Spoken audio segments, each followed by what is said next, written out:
বিসমিল্লাহির রহমানির রহিম। আসসালামু আলাইকুম। সবাই কেমন আছেন? হ্যালো ভিউয়ার্স, আজকে নিয়ে আসলাম আনাদার ওয়ান আরেকটি ভিডিও আপনাদের মাঝে। সবাইকে শুভ সকাল জানিয়ে শুরু করছি। তো আমরা ইয়েস্টারডে আমরা বেড়াতে গিয়েছিলাম। আমার ছোট দেওরের শ্বশুরবাড়ি আমাদের দাওয়াত ছিল, তো ওখানেই যাওয়া। তো আজ ৬টি বছর পর পুরো ফ্যামিলি ধরে আমরা বেড়াতে যাচ্ছি। কারণ ওর আব্বুকে বলেছিলাম যে হোন্ডা না নিয়ে আসতে, কারণ এমনিতেই প্রচণ্ড ঠান্ডা পড়ে গেছে।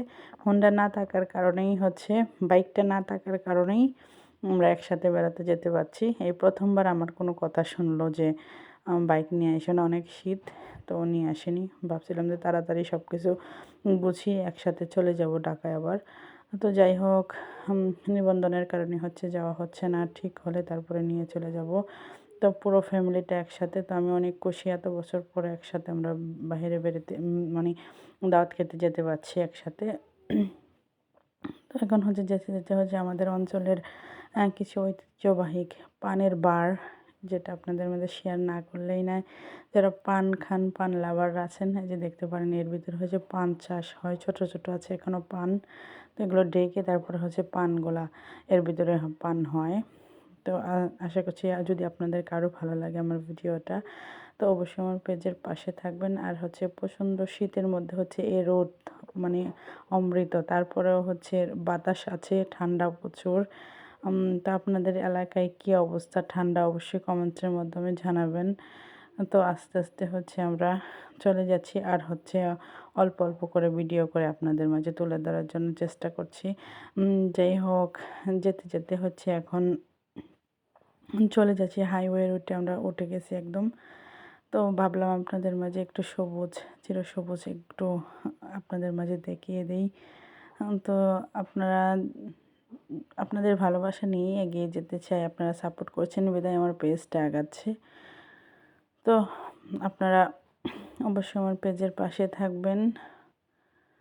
আর এদিক দিয়ে হলুদ সরিষা গাছগুলো ফুল ফুটেছে। তো সরিষাগুলো একটু অল্প করে একটু ভিডিও করে নিলাম। পৌঁছে গেলাম আমার দেবরের শ্বশুরবাড়ি। তো ওনারা শীতকালীন পিঠা তৈরি করেছে, আর ওর আব্বু গিয়েছে, মানে অনেক আন্তরিকতার সাথে অনেক আত্মীয় বাড়ি বেড়াতে গেলে যেটা হয়, অনেক ওনারা আপ্যায়ন করেছে, আদর করেছে। তো এখন এখানে শীতের পিঠা এনে দিয়েছে। আর ওর আব্বু ওইদিকে নামাজে গেছে, যার মাঝে আসলে তারপর একটু পরে বাচ্চারা এখন খাওয়া দাওয়া করছে বাচ্চারা। তো তো ওরা বসে আছে, আর আমার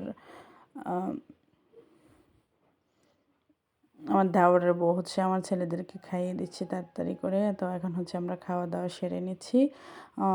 খাওয়া দাওয়ার মধ্যে মাশাআল্লাহ খাবারগুলো অনেক টেস্ট ছিল। তো সবাই মিলে খাওয়া দাওয়া শেষ করে তারপর একটু বাইরে বের হলাম ঘুরতে। তো ওদিক দিয়ে ওদের অনেক বড় ফার্ম আছে। তো ফার্মের ওদিকে বাচ্চারা, ওর আব্বু ওদিক গিয়েছে। তারপর এটা আমাদের বিআই। তো সব মিলিয়ে আমরা ঘুরে টুরে এবং চলে আসলাম বাড়িতে। তো আজকের ভিডিওটা কেমন লাগলো অবশ্যই কমেন্ট করে জানাবেন। আমার তো অনেক ভালো লেগেছে। আর এদিক দিয়ে বাজারে এত তরতাজা লাউ দেখে ওরা বুকি নিয়ে আসলো। তো ব্লগটি আজকের মতো এখানেই। আল্লাহ হাফেজ, সবাই ভালো থাকবেন।